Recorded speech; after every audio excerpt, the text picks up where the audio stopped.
That says it all. You just said your purpose, and I was going to ask you what motivates you to do this, and you just said it right there. God. Um, SBA loans. Do you do that as well? Yeah, that's part of what Orange Five's book of business financing solutions. I have become an SBA expert. I would say a semi SBA expert over the years. More than being an expert, I have relationships with experts, right? So I can't say I know everything because every bank you talk to is different, right? And that's the challenge. Excuse me, when it comes to SBA loans and a lot of loans in general, but specifically SBA. The government is the SBA, and the government sets minimum underwriting criteria and guidelines that the banks have to follow. But the banks are the lenders. They're the ones who are lending the money up front. They get a rebate or a refund from the government between 75 to 90% of the loan. Okay. So a preferred SBA bank or lender is just a bank that has a preferred status with the government where they can write the loan, issue the loan without asking the government to approve it. And then once the loan's done, closed, paid, then they submit the note to the government for that rebate, for that guarantee to be filled, right? So that's all it is. A preferred lender just has that authority. If you're not an SBA preferred lender, then before you can issue the loan, you have to get it stamped by the government, which delays the process. It slows it down. But bottom line is the government says, these are the guidelines. This is what you guys have to do, banks, A, B, C, D. So as long as the banks do that, they're good. But because the bank is the lender, they also have the wiggle room or privilege to increase those guidelines as much as they want. So when you talk to 10 banks, you're going to get 10 different stories. So for example, if you're a pure startup and you go to the big three, right? You know who the big three are? Wells Fargo, Bank of America, and Truist. Oh no, Chase, the big one. Sorry, they're still the big three one. for now.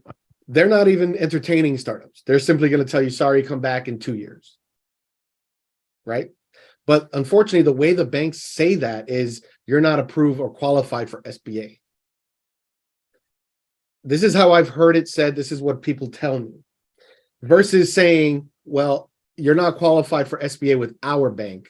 There may be another bank out there that will offer it, but our bank is saying no to you.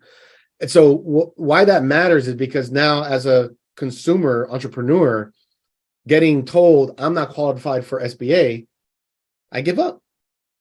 I just got shut down. The bank just told me no, and they said I'm not qualified for SBA. Not that their bank doesn't want to give it to me because of their own underwriting criteria above and beyond SBA. So I give up. But little do I know, there's a bank right there across the street that may be SBA friendly for startups. I work with 20 banks, Santiago, and these are nationwide lenders. Some of the banks on my list are literally the top 2 or 3 lenders, banks in the country for SBA loans. They write more SBA loans than any other bank. And guess what? They fund startups. They like acquisitions. They like franchises a lot more than a pure mom and pop startup. It's definitely a lot more high risk. So they're probably going to increase the equity injection requirement, which is the deposit requirement. They're probably going to want it to be fully collateralized with real estate equity. But if you have the real estate equity to collateralize the loan and you have enough cash on hand for an equity injection and you're a pure startup, there are banks that will fund you as a pure startup. And Sebastian could definitely help you out to point you to the right bank, maybe several banks, not just one. Maybe, hey, well, this one could do it, but also this one as well. So. Yeah, because it's not just, there's some banks, maybe they don't like certain industries, right? Some banks, maybe they're okay with certain industries, but maybe they've reached a point where they funded too many of those types of loans in their portfolio. So they're kind of saying, for now, we're not going to do any more of those loans, right? They wanted to diversify a little bit. They want to diversify, right? So, or maybe they've just never done a loan in your space, and so they feel uncomfortable. And again, I've literally had banks I take a deal to a bank, and they'll look it over, and the privilege I have is because I have relationships with the people in the banks, the VP of the SBA department, or different folks in the different banks I work with, they'll give me the courtesy to review it without having my client to apply. I'll send over a package, they'll look at it for me, and they'll give me their feedback, usually within 24 to 48 hours, maybe 72 hours. And they'll tell me, yeah, you know what, this looks like a good fit for our bank, or these are our concerns, Sebastian. Let's talk to the client, see if we can work it out. Or, you know what, no, we're just not interested, but they'll tell me why. I've had cases where a bank has told me, no way, no how. Don't even This is try a it. problem for us. We're never going to overcome this. And I thought to myself, oh man, sounds like this is a no-go. But I still went ahead and shared it with another bank. I'll typically share with about 3 or 4 banks before I say, sorry, I don't think this is going anywhere, right?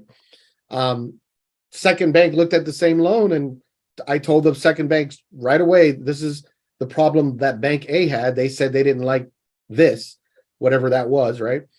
And the second bank was like, oh, that's not a problem for us. No problem. Let's go. Bring the client. Let's go. And we funded the client.